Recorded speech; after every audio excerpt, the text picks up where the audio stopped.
Hello guys, welcome back to our channel. તો કેમ છો બધા? આઈ હોપ બધા મજામાં હશો. તો back to welcome our new blog. Mummy રસોઈ બનાવે છે.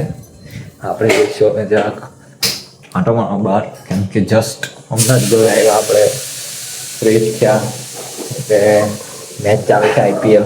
ઉપર જઈએ ઉપર કામ કરે છે. જો ગાઈઝ, આ છોકરીનું ભણવાનું ચાલે છે, એક્ઝામ ચાલે છે. તો કેવી ચાલે છે? બરાબર ચાલે જ ને? યસ. જો એક્ઝામનો માહોલ છે. અહીંયા મેચ ચાલે છે આપણે.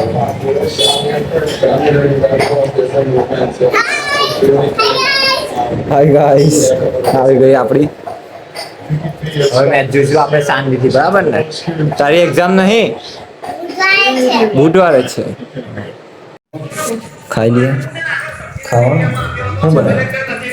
વઘારેલું ખીચડી, ખીચડી બનાવ્યા પિઝા, બર્ગર, ચાઇનીઝ એવું બધું ખાવાનું. તો દરરોજ પિઝા જ બનાવ્યા કરે.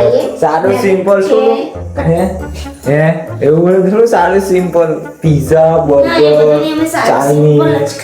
રોજ અમારે ખીચડી જ જોઈએ. ખીચડી જ જોઈએ મારી મમ્મી તો દરરોજ ખીચડી, મને દાળ ભાત જોઈએ. તો ગાઈસ, અઠાણું બની ગયું છે. અઠાણું કેરી, સીઝનની કેરી આવી બી ગઈ. કેવી ના બનાવી? તાજું અઠાણું છે. તાજું એટલે કેવું ખાવાનું? પણ કેવી રીતના તાજું ખાવાનું? એટલે સ્ટોર નહીં કરવાનું, નહીં કરવાનું, ખાઈ કાઢવાનું. ખાઈ કાઢવાનું. જો અમારા પપ્પા જેમ્સ ખાય છે. અમારા ઘરમાં નિયમ છે ગાઈસ, ખાધા પછી સ્વીટ ખાવું પડે હે ને. અમારી મમ્મી નહીં ભાવતું સ્વીટ. તને ભાવે? લાવો. ખાવાનું ઓછું, કંટ્રોલમાં ખાવાનું. ઓકે, કંટ્રોલમાં ખાવાનું ગયેલું. હા, કંટ્રોલમાં ગાઈ છો. સ્વીટ તો ખાવું જ પડે ને ખાધા પછી, તો જ મજા આવે.